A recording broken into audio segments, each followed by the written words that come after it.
Hello and welcome to Sound Like, where today we're going to look at Dead Star. As always, we're going to start with the guitar, which is the Manson MA2 Evo with Sustainer.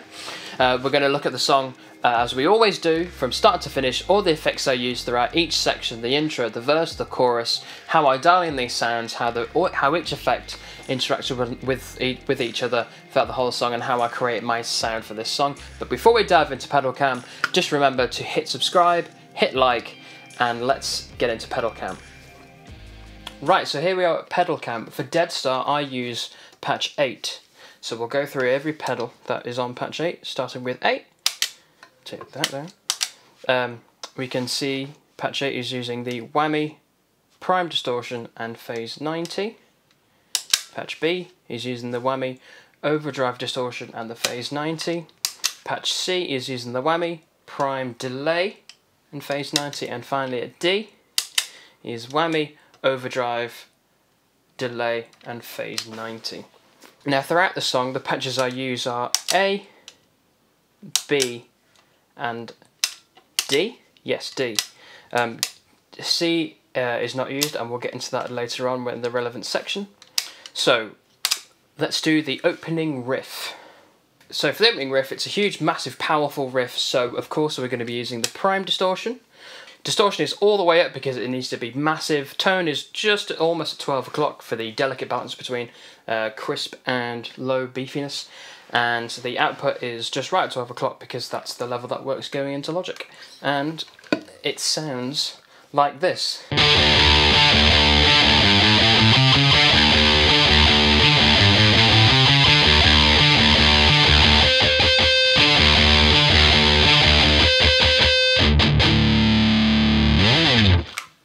It's huge, it's great, it's powerful, it's big, it lets you know it's there, which is what you really want for a song like Dead Star to open with.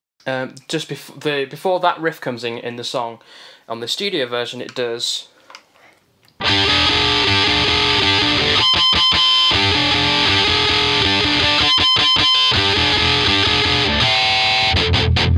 Which works just the same. I mean, for me, the way I need the overdrive setup on here, I don't think it really has the punch for it.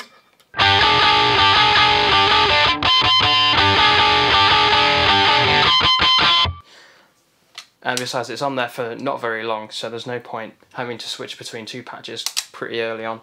There is the other way of doing the intro, which I much prefer to do, which is just.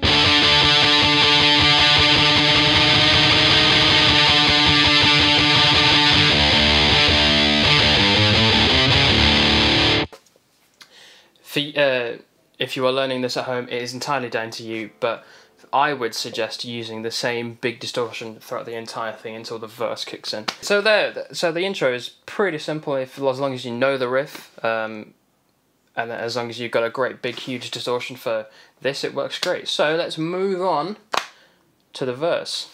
So for the verse, what do I use? It's, for the most part, patch D. We'll get onto that in this section, but a little bit later on.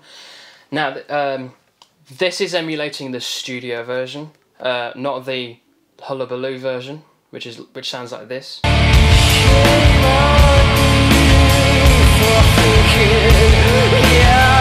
And then what Matt plays live is not at all. Anyone can play what Matt plays live for the verse of this. It sounds exactly like this. Nothing. So we're going to go with the studio version, which is overdrive distortion. Weirdly enough, all of the controls for this pedal that I use are almost completely at 12 o'clock. That's not really by design to do that. It just sounds perfect for what I wanted to do at that. Crazy, I know. The trick for this is the delay pedal, set to a very quick. One-time delay. It's a bit Tom Morello.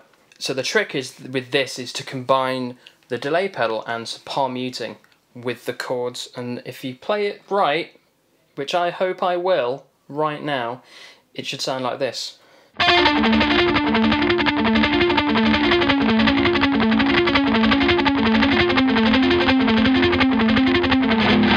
it's a very fun and kind of hypnotic effect. It's sort of like the kind of helicopter effect that Tom Morello creates for songs like Cochise. I really like this one. It took me a long while to figure out how to create this sound way back when I was learning this song, but when I discovered that the trick was a delay pedal, it really opened the whole song to me, and I was fretting that I was having to double up my picking. I don't know if I can create that at all, but with this, which is no, I can't even begin to figure out how I do that by double picking. No. So when I discovered that the delay pedal was the key for that, it was so much easier to play that sequence. For both this verse and the second verse, it's the same effect. There's no variation. It's the same playing, right up until the pre-chorus. And it's a very simple effect. The distortion on its own is just doing.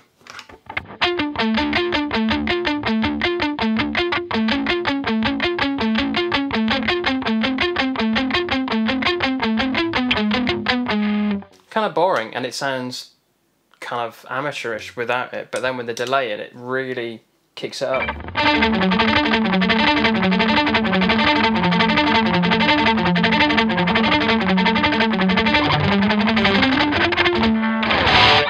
You can play whatever you want really with the kind of build up before the next part of the verse, which is why I just play the riff. Let's do the pre-chorus. So we come off of the Overdrive Distortion with delay to patch B, which takes off the delay. The phase 90 is in this loop, but it doesn't feature at all in the normal way I play this, unless I wanted to stick the phase 90 on for the riff. But we don't need it at all. So the focus is just the Overdrive Distortion of this, and there's two ways of playing it.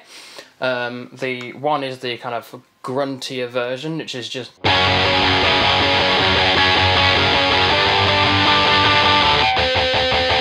Or there is the more chord version.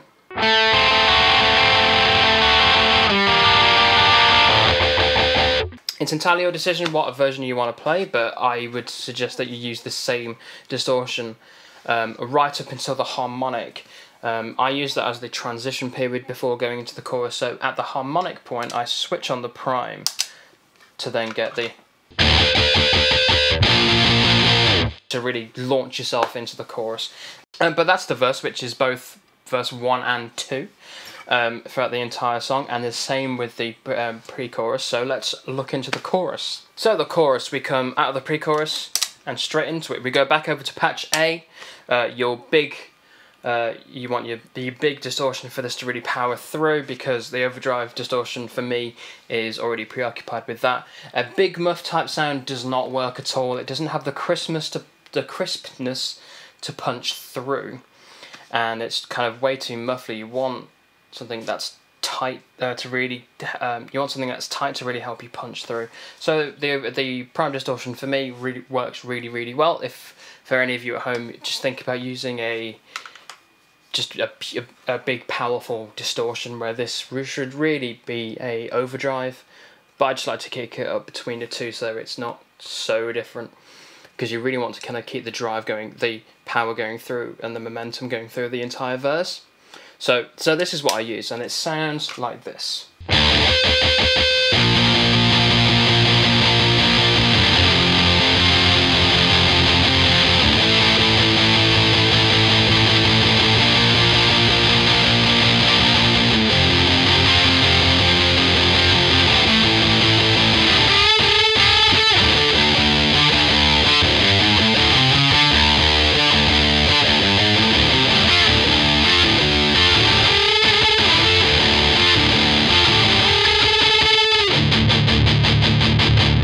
It's very simple, it's very elegant way of combining all these effects to just use two distortion types to just bounce off one another, and throwing in some delay for the verse works really well. And we're using the same distortion for the riff as we do for the solo, which we'll look at very soon. But so that's it for the choruses and for the riff. The idea of them being the same distortion is that you don't have to click a new distortion sound when in theory you both want to be big powerful ones. Again, for me, a big muff doesn't really quite work to use for the riff. Let's just test that out.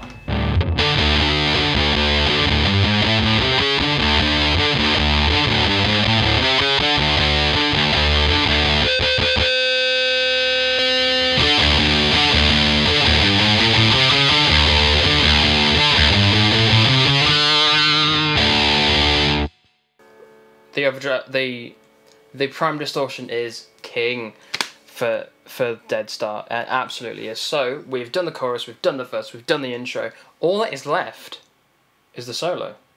So let's put some whammy on. So here we are for the solo. We are still on patch A, but the key for this is a harmony, a octave up on the whammy. This is really difficult to do sitting down. So essentially what you want is to take the whammy, turn it on, and then either what you can do is just manipulate it, the treadle yourself in time with the song, or you can turn the pedal on and off in real time. You could program it if you have the capability to program a whammy, but for me, I kind of would get a bit bored of that. I really want to be using the pedal in real time. Because there's some subtleties with the treadle, so it should sound something like this.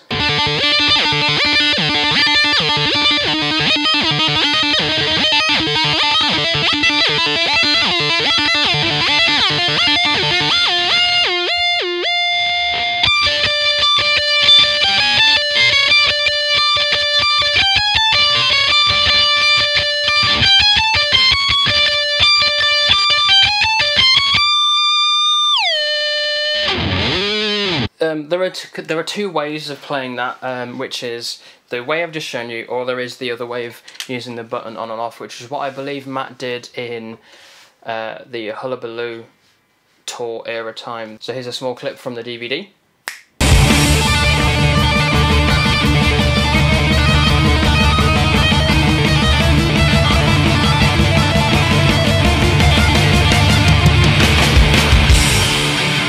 As you can see, it's just pressing the button on and off, so you don't get the sound of the pitch ramping up. It's just going from on to off, which is great if you want to have it really kind of like a kind of a robotic sound to it. I prefer the treadle version, so you get the quick, very, very subtle ramp ups. You're in more, for me, you also have more control over those sounds, because one slight misstep with the button could really affect how the song sounds. And then later on, after that, when he ditched the whammy pedal on his board and got the MIDI controller, then he relied on his expression pedal to do the effect for him, which he's doing right up until now, if he can be bothered to play Dead Star. So that's it. And then after that, you can do whatever you want riff wise. You can just take it, turn it off, and go into the riff normally dry as it does in the studio version. Or what I like to do, as I showed, was to play the riff, but just in a much higher octave.